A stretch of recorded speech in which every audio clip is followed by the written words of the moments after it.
Hello everyone, today we're taking a look at the geprc DarkStar22 and I've got all sorts of flight samples in this video, so it might be fairly long, and there's some technique stuff I talk about that's fairly specific to micros and this style of quad, and it not only applies to this quad but others as well. And I think I haven't done a very good job of making those stronger points, and as I was kind of walking myself mentally through this video, I thought those things might need to be in a video all on their own to make it more digestible or just easier for others to find on the internet. But let me know what you think as we go.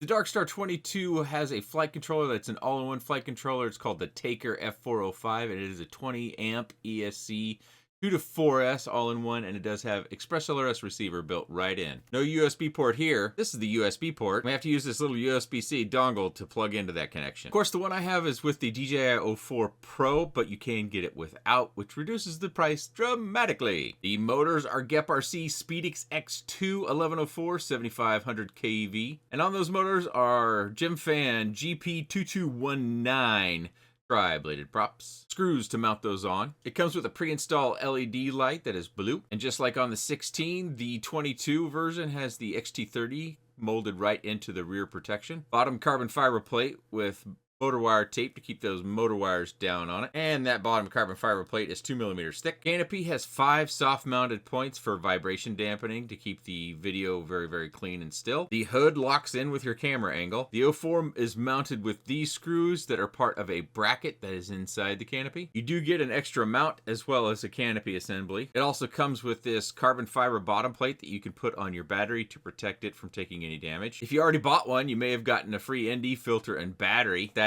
was a short-term offer. Comes with an extra set of props, and it has stickers like this on it, giving you a little bit extra information about the quad and warnings. Get an extra battery strap. It does come with a battery mat, which I didn't use, a little pokey tool, and an Allen key. Only 2 extra rubber ball dampeners, several different screws for repairs or replacement, social media card, port card, safety sheet, disclaimer and safety guide, quick start guide in 2 languages, and 1 sheet with many stickers. It weighs just about 127 grams flat. I flight tested it across all these different batteries. With the 850, it weighs almost 179 grams. With the G&B 720, it weighs 180 grams. Funny how this one's lighter than this one.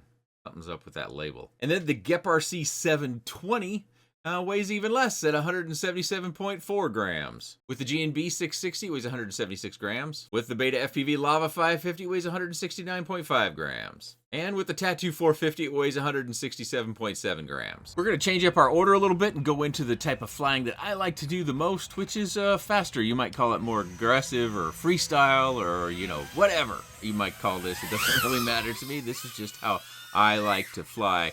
And one of the reasons why I wanted to start out with this one is because there's a lot of, over the course of all the batteries that I flew in this particular style, and I didn't use the larger batteries in my faster flying that we're seeing like this. And it's pretty normal for me because usually I stay on the lighter side of the batteries. You know, I'm not looking to fly for 10 minutes in this style. I would crash out before that happens anyways. So if I can get 2.5 to 3 minutes or even 4 minutes of this particular kind of flight style, I'm satisfied with that. So I flew the Lava 550, which is what we're looking at here, as well as the Tattoo 450s. I have about 5 each of those, so it allowed me some pretty good flying time. As well as in this particular day, it's actually pretty nice and calm. So 64 degrees and winds around 4 to 5 miles an hour, so pretty nice and calm. Enjoyed myself. I took a work from home day, which allowed me to go out and fly at lunchtime and then charge while I was working from home, and then I could go back and fly again in the afternoon. Yeah, I had to bail out there, but pay attention, or you might want to go back and look at those power loops, because that's something that I noticed the prop wash really came out in, and my technique isn't great, but I did get much better as I continued to fly different more batteries. I know they're different sizes, the 550 and the 450s, but I found that I have another flight that I'm going to show you a sample of, about 1.5 minutes of, where I start to get the technique down, and that's one of the things that I thought about a lot when I was kind of in my head making this video, was that I don't oftentimes talk about or make a strong enough point to the technique when it comes to flying micros, and sometimes we can't get the perfect tune. We have to fly around the quad limitations. It used to be much more serious, that we had much bigger flaws we had to fly around with our quads, but as our quads and beta flight has improved so much, those things have gotten minimized. But I do get questions from time to time that makes me concerned that people are presuming that just because they don't fly their quad like they see in this video or that video or any video, that there's something wrong with it, versus maybe it's just something we haven't learned to do yet. And this kind of shows you my experience when I came to flying this one, and me learning about how to fly around the prop wash, specifically when I was doing power loops. Again, this is on the Beta FPV Lava 550. I oftentimes do manipulate the battery warning voltage to where we're not annoyed by it too much. You know, we'll see it like when I do punch outs and things like that. But overall, I don't want us to be inundated with the low voltage warning, because when you get back off the throttle a little bit and you're flying flat, or you're just not on the throttle quite as much, the battery voltage tends to come back up.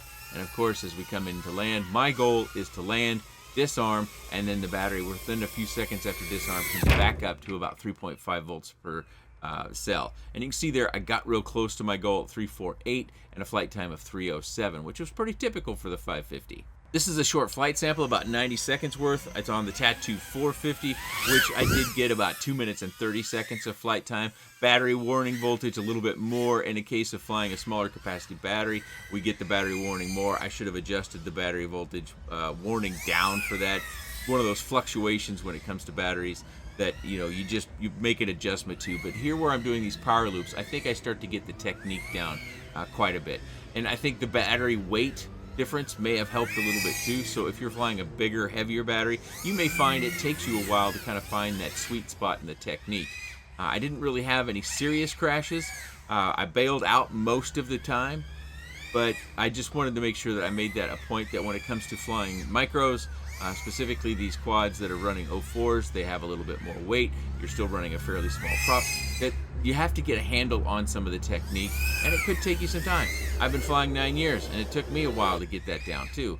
But as you can see, as I kind of roll through these different clips, that in this later flight pack, I got the hang of it quite a bit better, and we see far less prop wash, so we have a much more stable image. I know that image stability isn't a huge concern when you're flying like this, but it's something that you may or may not be wanting to look at. But you see there about 2.5 minutes on the flight time. Battery voltage come way back up, so could have flown a little bit longer. In this flight sample, this is our windy sample. You can see the leaves on the trees really moving around. You can probably hear it on the flight audio, which is recorded separately. Wind on this day was 20 to 33 miles an hour, so gusts up to 33 miles an hour, and 58 degrees, a bit cooler. We've had, you know, kind of that season-changing weird weather patterns where I actually had several, like 5 or 6 days in a row where the winds were pretty consistently around 20 miles an hour or even higher, and I still wanted to fly it. And the flight times that I'm going to report in a minute all came in wind just about like this. So you very likely, using these same batteries with the same health and care, will get more flight time than what I'm about to report, because it did have to fight through some of these winds. So on the 850, curious enough, that lighter than the 720 battery, I got 5 minutes and 15 seconds. On the G&B 720, that is heavier than the 850, I got 6 minutes and 20 seconds, so that makes sense. On the geprc 720, which is lighter than either one of those other batteries, I got 5 minutes and 50-ish sort of seconds. So those are some flight times. I also flew the 660, as I said, and I got 5 minutes and 30 seconds. The 550 lavas in this flat, slow, cinematic sort of flight, I got 5 minutes and 35 seconds. So I actually got more flight time from the Lava 550 than I did for the geprc 720s. And we're going to go into the Rocksteady view separately here. And I just wanted to give you a solid look at what the Rocksteady, how well it actually does. So you can see some of the jitters and the wind that was coming out in that flight before, when we're in the DVR view, or the goggle view, so to speak, that gets recorded. Last battery, real quick, Lava 450, 4 minutes and 25 seconds in flat, slow cruisy flying. And it's pretty remarkable to me. I think this is also a point that maybe I have said it, but I haven't made it a strong point. The 04 Rocksteady, maybe everyone knows this, it just does a really good job of kind of smoothing out everything when it comes to our cinematic flight. I'm sure there's limitations, and I just wanted to show a quick clip of that same clip of flying around and give you the comparison between the goggle view and the Rocksteady view, because especially with this sort of quad, it's in my belief, designed around cinematic sort of flying. So you're exploring, you're trying to get some nice scene, maybe you're going to use it in a B-roll in some family movie, or you're going to, maybe you shoot professionally, I don't know, maybe professionals use these sorts of cameras, or maybe you sell your footage on one of those stock footage websites or something of that nature.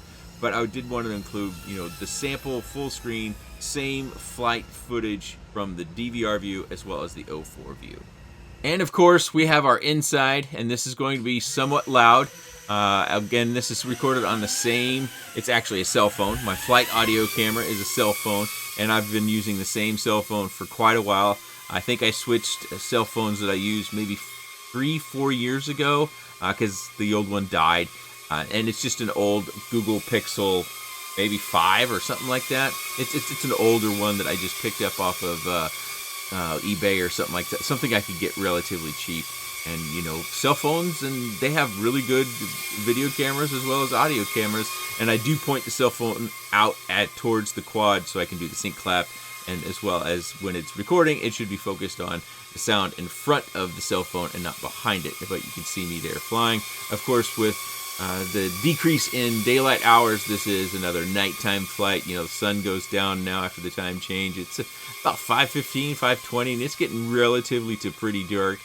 So this presents a little bit later than it might actually be. It's probably shortly after dinner time, but it's pretty solidly dark outside. But I wanted to do some circles here on the main floor. I do eventually go downstairs as well to give you an idea as it gets away from you, the sound that it does make. That may be of concern if you're taking on shooting something for a commercial or something of that nature. The sound can be important. Maybe you just have other people in your house and you want to film or cruise, get some extra flying time, and the weather stinks outside, and you don't want to annoy everybody else in your house. But our house is fairly sizable. I've said this many, many times, but you never know who's watching for the first time. It is classic 1980s construction style here in the U.S., which is sheetrock and wood studs, fairly open floor plan, as you can see as I go along here. We with the DarkStar22, we went upstairs. So if you're interested in what's upstairs, which is just bedrooms, I did go upstairs and kind of did a tour with the DarkStar22 video. But I think that's enough of our sample footage. Boy, I don't know how much we've gone through. Let's get back to the desk, discuss a few topics, and wrap up real quick. So I'm still cautious about using this style of quad, whether it's this one or anything else, where it's got the rubber dampening in order to smooth out any vibrations we might get. That in a freestyle situation, or a situation where your propensity to crash at higher speeds or in weird ways, that this can get torn off or just separated. Maybe it doesn't tear a gummy, but that's possible as well. But maybe it just comes apart. I had that happen with my DarkStar22, and I showed that in that video. This has more gummies keeping it down, so we have potentially more holding it together, but they're still just rubber pieces. So if you crash it away and something gets caught or hit just right, it could tear it apart. Then that puts stress on the connector to the 04 as well as your antenna connector for Express LRS. So as much as it might be fun to freestyle, it's something that you need to be cautious when you go into this.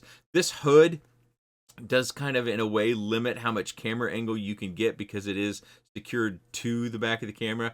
I think you can get more camera angle if you take this hood off, or if you just take out the top screws on each side. That will allow you to push your camera up. I think if you get it up too far, you're going to get the hood in view. So in that case, you would want to take the hood all the way off and just not have that on there, so you can get even more camera view. So if you're going fast behind your subject, like a mountain bike or something, that moves quickly, you may need more camera angle to keep up in order to get the shot that you're looking for. Hopefully the freestyle flight, even if you're not interested in that sort of flight, gives you some sort of idea how it flies when you do increase the camera angle. This last flight came, this is the angle I used for the inside flight. The faster flight, I had this maxed out, but I still had the hood on, but I had the camera angle maxed out, and you can kind of see where there's a little gap back here, as well as a little bit still where you can go flatter yet and still maintain getting the hood on. Unlike the DarkStar22, this whoop protection does not need any 3D parts in order to get it secured down to the carbon fiber plate.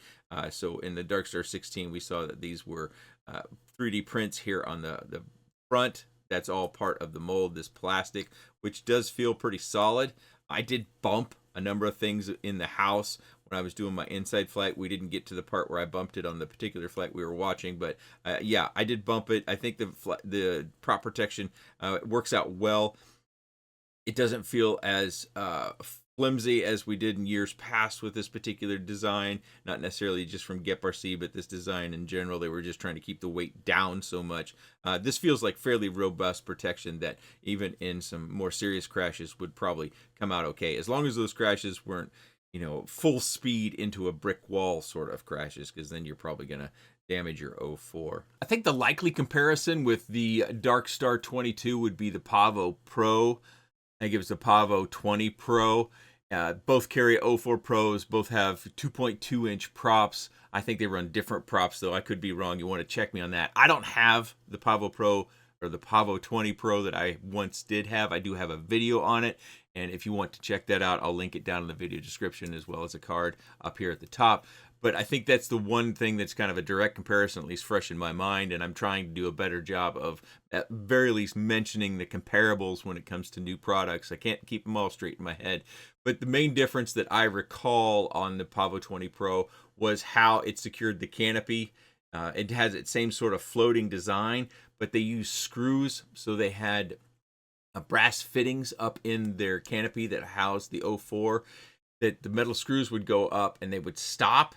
And that way the canopy in that particular version would actually be secured with screws through the rubber grommets. That it still had dampening on his, or on the 20 Pro, but I think it would probably be more limited because it did have the screw. It did float a bit, but it still had the screw. But conversely, that screw would keep the canopy and everything together in those crashes where it could potentially separate when it came to the DarkStar22. That's the one big difference. As far as flight differences go, I can't really remember. It was too many months ago.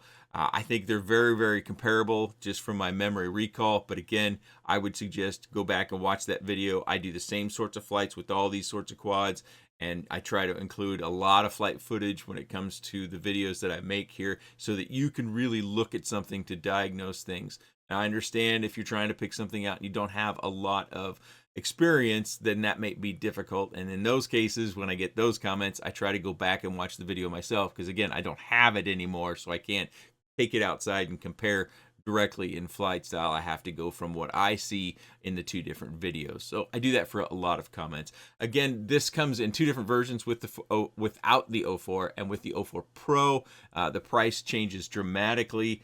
From like $139 to $169 without the 04 Pro, $399 with the 04 Pro. And for those of us here in the US that aren't able to get 04s or 04 Pros, this is kind of the only way you can get them. I've heard routinely from people that have ordered quads with 04s, getting them into the US isn't a problem. It seems to be getting a standalone DJI product into the US, which has become problematic. Like if you order a batch of 04 Pros or 04s or goggles or a radio that are just DJI products, those seem to be getting stopped. So if you are interested in the DarkStar22, there'll be a link down in the video description, as well as a link to the comparable, which would be the Beta FPV Pavo 20 Pro, easy for me to say, review video for that one down in the video description. If you have any comments, questions, suggestions, or otherwise, please let me know in the comment section below. Let me know if I need to make a separate video about that flying technique stuff. I kind of think it might be needed, but I'll leave that to you. I appreciate your time, and thanks for watching.